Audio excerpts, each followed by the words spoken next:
d'une manière générale, on a une équation différentielle avec ce nom pour déterminer la solution de cette équation différentielle, alors il va falloir dans un premier temps trouver la solution homogène, puis la solution particulière, donc c'est la somme des deux solutions qui nous donne la solution de l'équation.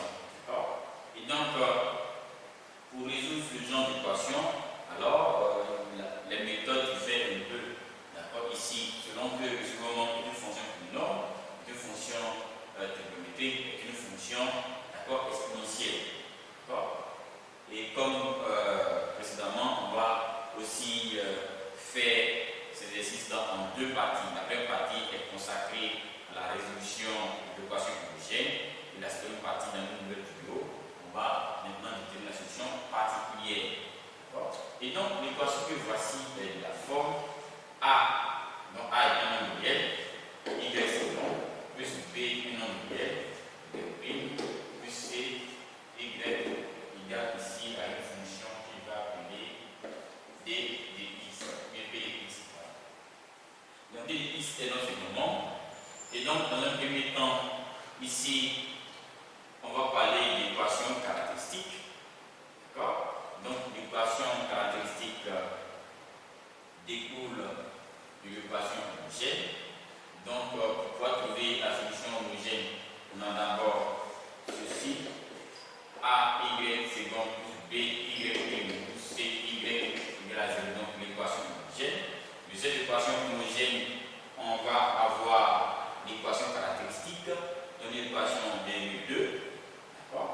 Donc, ici, on aura A, R carré, plus BR, plus C, va être égal à 0.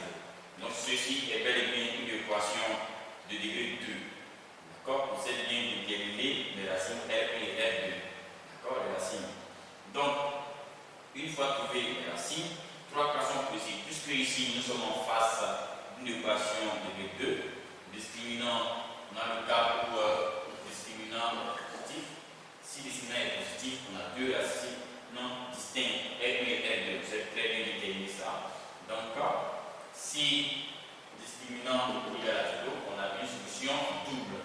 D'accord? Et si discriminant est égal à 0, on a deux solutions complexes conjuguées l'un et l'autre. D'accord? Bien, donc voici les cas aussi qu'on peut avoir lorsque nous sommes en face de la résolution d'une équation différentielle linéaire à coefficient constant, second nombre. D'accord? Bien, trois cas sont possibles. Discriminant peut être positif, peut-être négatif, peut-être égal à 0. D'accord? Donc, sans plus tarder, on va maintenant commencer pour la première partie.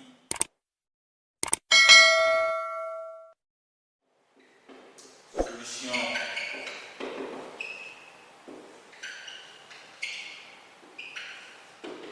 homogène YH.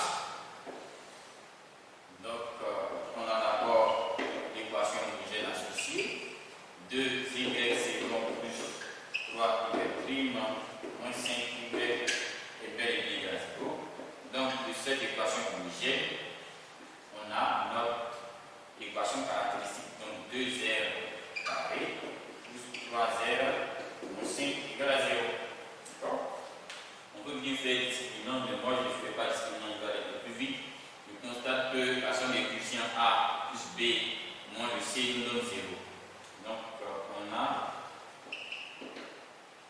2 plus 3 moins 5 égale à 0. Alors, automatiquement, on peut savoir que l'une des valeurs de notre partie, c'est R ici. R1 égale à 1 et R2 égale à moins 5 divisé par 2, donc moins 5 demi. Bien, d'où la solution Y homogène égale à quoi? Et de la forme A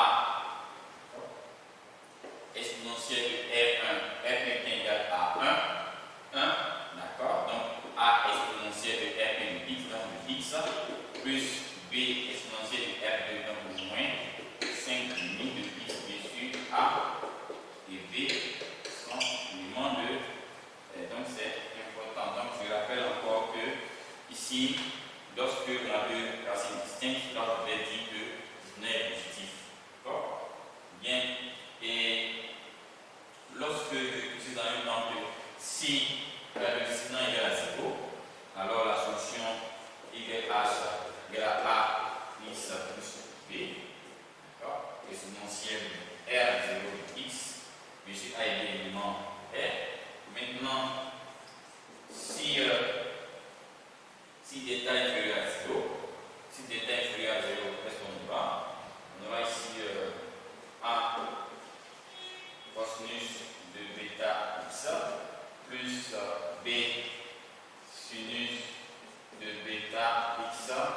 puis plutôt exponentielle qu'on va écrire ici.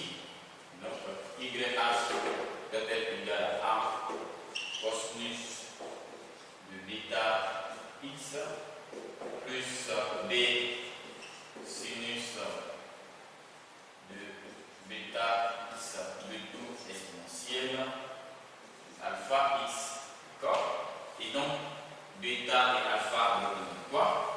Puisque quand delta est égal à 0, on aura ces racines R1 égale alpha plus I bêta et R2 égale alpha moins I bêta. Voilà.